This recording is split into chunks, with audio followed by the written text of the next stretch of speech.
This is Democracy Now!, democracynow.org, The War and Peace Report. I'm Amy Goodman. As we turn now to China, to Hong Kong, where 19 people were arrested Monday, one day after thousands protested calling for greater political freedom. The demonstration was organized by a group called Occupy Central, a day after the Chinese government rejected demands for Hong Kong to freely choose its next leader in 2017. Under the new rules, Hong Kong voters will be allowed to choose the territory's own chief executive, but all candidates must first be approved by a nominating panel. Activists fear the nominating panel will be controlled by pro-Beijing loyalists who will prevent opposition candidates from running. Protesters with Occupy Central are now threatening to blockade Hong Kong's central business district. Hong Kong was under British rule for over 150 years. In 1997, it returned to Chinese rule, but has operated under different economic and political systems than mainland China, as part of a policy known as one country, two systems. To talk more about the protests, we go to Hong Kong to speak with Claudia Mo, a Hong Kong legislator, founding member of the Civic Party, former journalist. She attended the protests on Sunday. Welcome to Democracy Now!, Claudia Mo. Tell us why the protests. Well, China has practically shut the door on Hong Kong's political reform. And instead, they've announced this framework under which they will screen out any election candidates Beijing finds undesirable, unwanted by Beijing. This is fake democracy. We cannot accept any fake democracy. It's going to be like North Korea. So we have to take to the street to protest, and we're fighting this battle, and we've been doing it for years and years. We may not win. We haven't won it yet, but we will fight on.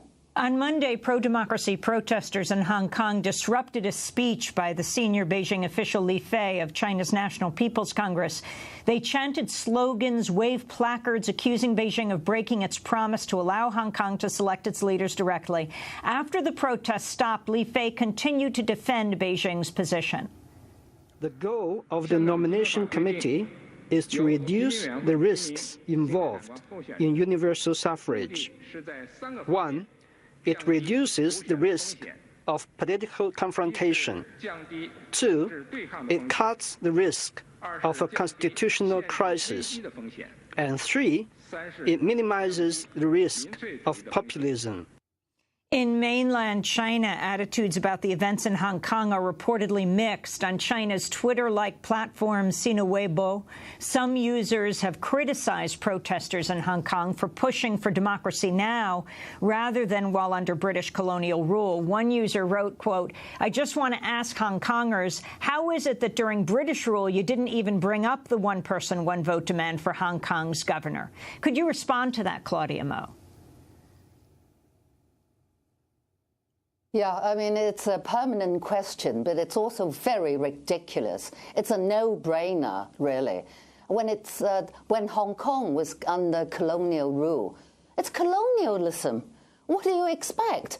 We are living under somebody else's roof, right? It's a colony, so that's it. And I have to add that the last governor of Hong Kong, Chris Patten, actually did a very good job about fighting for more democracy for Hong Kong at that time. But anyway, these days, after 1997, we're supposed to come under one country, two systems, and we're supposed to enjoy a high degree of autonomy, i.e., except for defense, except for diplomacy, Hong Kong people should be allowed. We're supposed to enjoy our own autonomy. We can decide on our future, etc. But Beijing now has turned back on its own word. It's practically telling Hong Kong that it's got complete jurisdiction over Hong Kong. And democracy, we want to give you that much, it's that much. And if we don't like it, the idea at all, that's it. That's all you can get. And this is not fair. And I think the UK government in particular should at least say something. I know there's very little London can do, but it's a moral obligation on London's part that they should at least tell China not to go back on its word. Can you explain what Occupy Central is and talk about its plans to blockade the central business district of Hong Kong, Claudia Mo?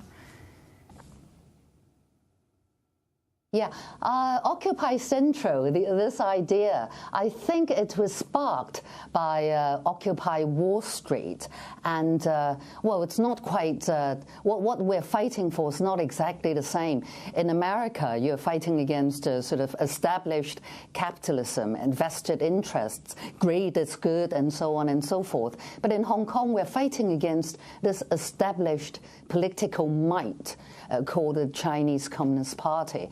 And we use the Central District, which is our CBD, as the equivalent. And we're going to be there to, well, I mean, sort of block traffic and not exactly to try to scare Beijing, but to show the rest of the world, the international community, that we have loads of grievances, particularly on this political front, and we need international attention on our plight. What exactly are you calling for, Claudia Mo? We're not pro any Western country.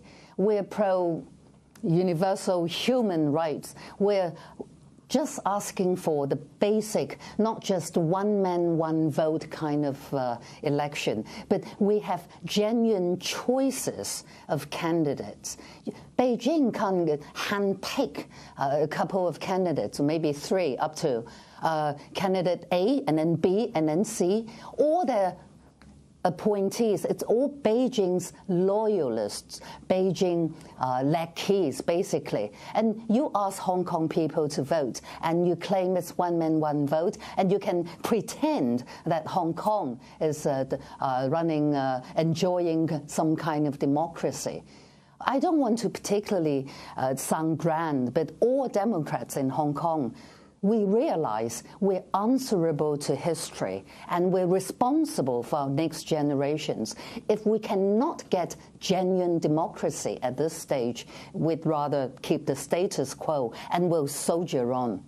Claudia Mo, Hong Kong legislator, Civic Party founding member, attended the protests on Sunday. Former journalist, thanks so much for joining us, speaking to us from Hong Kong. And that does it for the broadcast. Democracy Now! Is produced by Mike Burker, Nate Peltz, Aramati, Nermin Sheikh, Steve Martinez, Sam Alcoff, Hani Masood, Ravi Karen, Dina Guzder, Amy Littlefield. Special thanks to Julie Crosby, Becca Staley. I'm Amy Goodman. Thanks so much for joining us.